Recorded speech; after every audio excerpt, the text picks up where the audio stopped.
everyone, welcome back to my channel Tutelage, a guide to learner. Here, this is Sriparna. I hope all of you are doing good.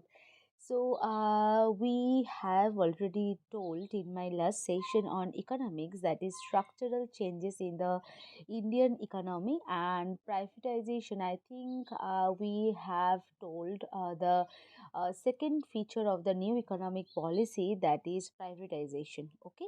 I think this is the one of the most important chapter in Indian economy also. Okay, so today's session will be the last session on this chapter.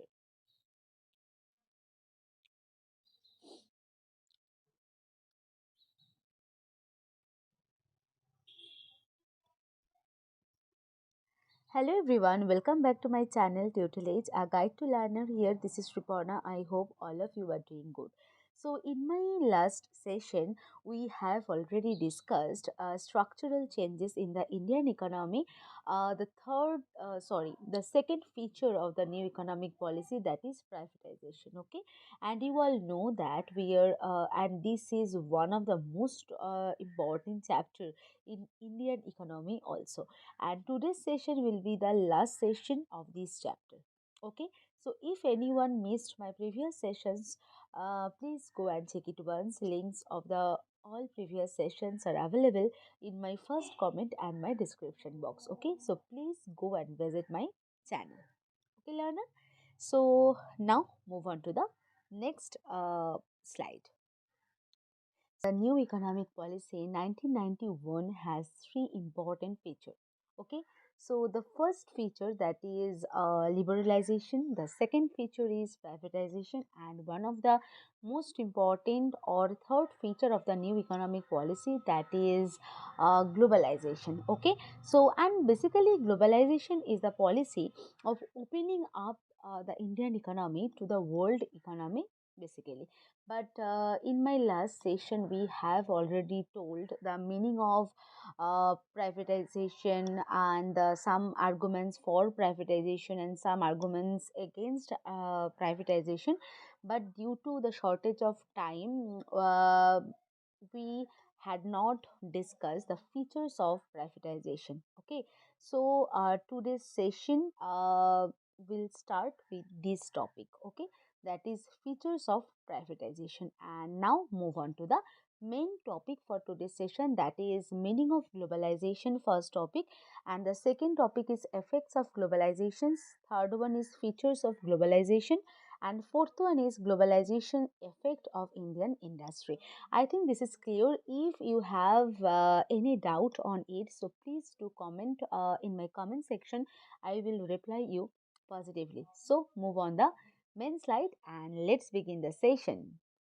We have already told this session will start with this topic, that is features of privatization. Okay, so the first topic that is sorry, the first point, that is policy of the reservation. Okay, and we all know that privatization basically implies the contracting the role of the public sector and encouraging the expansion of the private sector. The new economic policy centers around six major measures or features to reform the public sector enterprises, and that's why the first feature, that is policy of de-reservation. So the industrial policy resolution of 1956 had reserved 17 industries for the public sector, but the new industrial policy of 1991 reduced the number of such industries to 8. So 17 industries to 8 industry. But subsequently, the number of industries reserved exclusively for the public sector was reduced to only 3 industries. So, what are the 3 industries which had reserved for the public sector? So, first industry, that is atomic energy, the second industry specified minerals, and the third industry, that is railways. Okay, so the public sector will be allowed to enter in areas not reserved for it for healthy competition. Similarly, there will be no bar for areas exclusively opened up to the private sector. So, policy of de-reservation is one of the most important feature of privatization also. So, now move on to the second feature, that is policy towards seek public sector. In pursuance of the new industrial policy, SIG public sector enterprises have been brought within the jurisdiction of the Board for Industrial and Financial Reconstruction for their revival or rehabilitation with effect from 1992. Prior to 1992, this scheme was used only in the case of SIG private sector enterprises. The BIFR, that is Board for Industrial and Financial Reconstruction, was set up in 1987 to look into the revival of the sick industrial units residing with the private companies.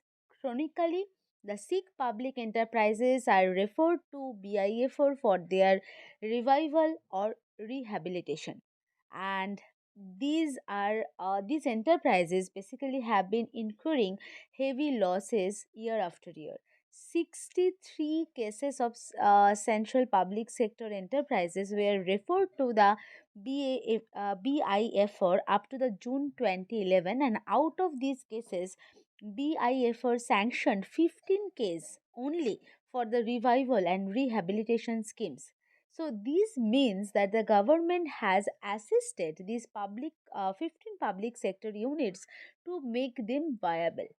Okay, so I think this is clear, and the new economic policy in 1991 basically towards the seek public sector undertakings. Okay, so now move on to the third feature, that is one of the most important feature among them, that is memorandum of understanding, or in a short form, that is MO. Okay, so the government has entered into the MO with the public sector enterprises with the purpose of improving their performance. The one of the main objective of MO is to grant autonomy to the public sector enterprises by reducing the quality of control and increasing quality of accountability, etc. It aims at bringing a balance between autonomy and accountability, and this is sought to be done by specifying in clear cut terms the measurable goals and giving each enterprise greater autonomy to achieve these goals in a competitive environment. The main purpose of memorandum of understanding is to ensure the level playing field for the public sector vis-a-vis the private corporate sector. Okay, so the basically the government evaluates the performance of the public sector enterprises through performance evaluation based on the comparison between the actual achievements and the annual targets set by the government. Okay, so this is one of the most important feature or measures for privatization. So learner, move on to the fourth point. Okay, that is disinvestment policy. So the major plank of the privatization program under the industrial policy of 1991 is the disinvestment policy. So at first we have to know what do you mean by a disinvestment. Okay, so that disinvestment means selling of investment. Okay, so in the context of the public enterprises, the policy of disinvestment refers to selling of government's equity in the public sector units in the market. Okay, so under this policy, a part of the government shareholding in the selected public sector undertakings would be offered to private investors, financial institutions, mutual funds, workers, and the public at large. So, disinvestment of shares of a select number of the profit making public sector enterprises is being done in order to raise resources with the objective of reducing public debt burden to the provide funds for giving assistance to public sector undertakings for their modernization. and it helps to encourage wider participation of general public and workers in the ownership of the public sector enterprises. So the main objective of the disinvestment policy seems to raise financial resources for the budget so as to reduce fiscal deficit of the government. So I think this is clear uh, why this investment policy is important for privatization. Okay, so basically it gives uh, financial assistance to public sector. Okay, so now move on to the next point, that is voluntary retirement scheme, and in short form it is called VRS. So many of the public sector undertakings have been facing the problem of overstaffing.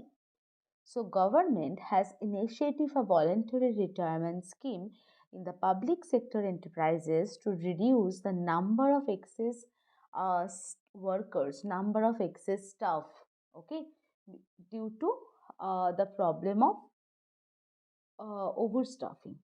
Okay, so as a result of this voluntary retirement scheme, the government has succeeded in reducing the excess number of employees working with the public sector enterprises. So I think there are 5 to 6 features or measures of privatization here, and all points are very, very clear to everyone. And that is policy of de-reservation, policy towards seek public sector undertakings. Number 3, memorandum of understanding. Number 4, this investment policy, and number 5, voluntary retirement scheme. So now move on to the next concept, that is next policy of the new economic policy 1991, that is globalization. So move on to the main slide. So we have already told today's topic is the policy of globalization, okay, and it is a third feature of the new economic policy, and it is the policy of opening up the Indian economy to the world economy. So at first, we have to know what do you mean by globalization. 1 minute, sorry, learner, just a minute. Okay, so globalization. What is meant by globalization? So basically, globalization is a process of integrating the economy of the country with other economic of world through the trade, capital flow, and technology. Okay, so it means opening up. We have already told it is a globalization is a policy of opening up of the Indian economy to the world economy. So globalization means opening up the economy to the other economies of the world. The main channels through which globalization takes place are as follows. So first thing, globalization can effectively take place through a free flow of technology between countries. Transfer of technology from advanced countries is needed to promote economic development of developing countries such as India. So that's why globalization is one of the most important feature of new economic policy.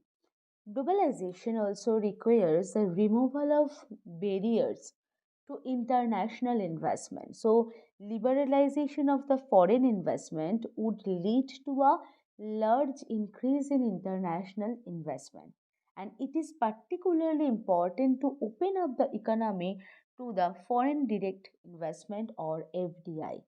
So, foreign companies, including multinational corporations, need to be encouraged to undertake investment in the country So facilities should be provided to the foreign companies, and restrictions on the entry of MNCs should be removed in order to encourage the international investment.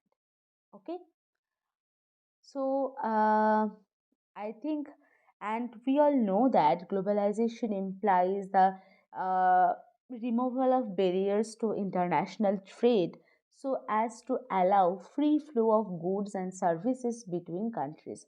So basically, globalization is a process of integrating the whole economy of the country with other economies of the world through what is the medium, trade, capital flows, and technology.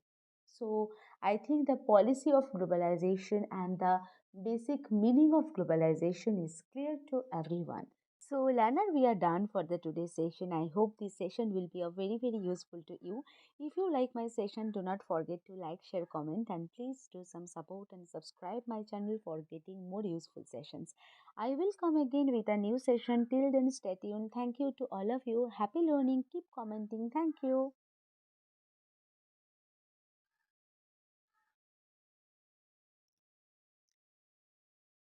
So, learner, we are done for the today's session. I hope this session will be a very useful session to everyone. If you like my session, do not forget to like, share, comment, and please do some support and subscribe my channel for getting more useful sessions. I will come again with a new session. Till then, stay tuned. Thank you. Happy learning. Keep commenting.